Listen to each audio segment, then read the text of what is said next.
يؤسفني أنني لن أعيشها إلا مرة واحدة، والرحيل ليس وعدا منسيا في ذاكرتي. كيف ستغفر ذنوبي الجميلة؟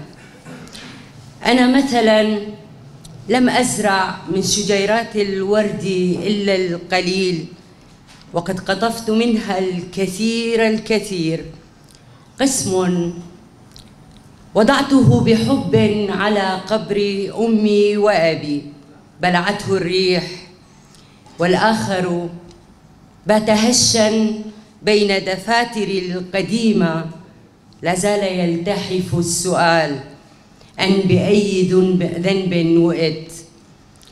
العصفور الذي حبسته في سلة تحت سريري ونسيته وأنا في السادسة مات مرات عديدة. كلما كبرت عاما أبكيه بحرقة أكثر. كيف قلبي، كيف اقتلعت عينيك؟ تركته يضخ كل هذا الدم الحار غب رحيل رجل لم يصلح للحب. العرافة التي نهرتها حين تنبأت باليباس الطويل، وأنني سأبقى كعش يئن تحت شمس حزيران، تطير من جوفي أسراب السنون، وأن أصابع يدي ستتحول في 50 لحقل من البنفسج.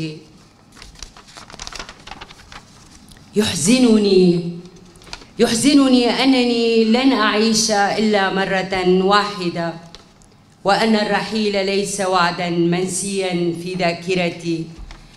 ويفرحني أنني سأتحول إلى تراب تنبت فيه شجرة ورد يزورها عصفور يرعاها قلب بعينين واسعتين لا ينهر عرافة عمياء.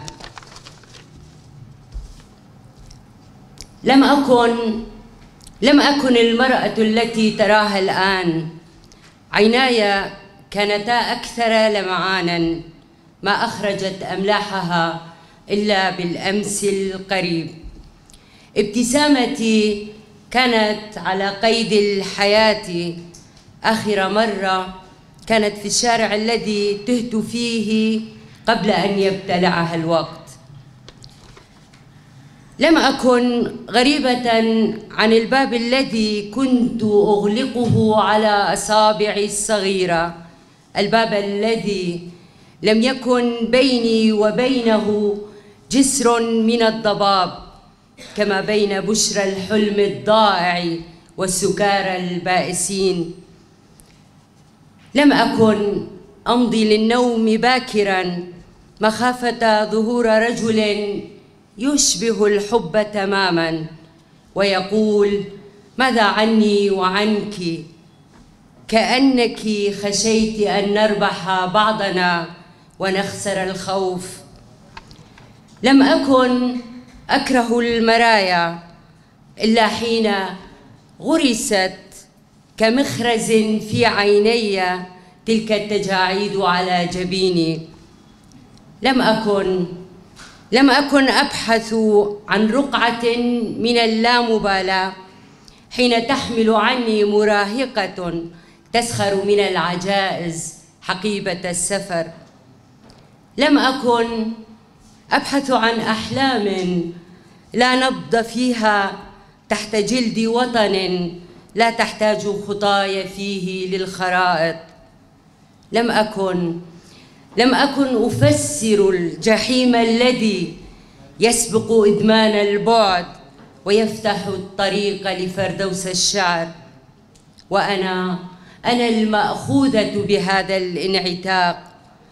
لم أكن أخشى البوح خشية أن يسمعني الصمت فأتطاير كريش مع ريح الخريف.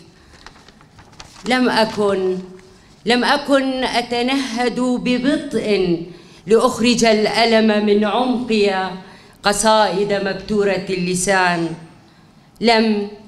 لم أكن أخاف الأوشام إلا حين جعلتك وشما على باب قلبي، حارسا جعلتك تنام هناك كسر دفين، وقلت لا أظن هذا يكفي.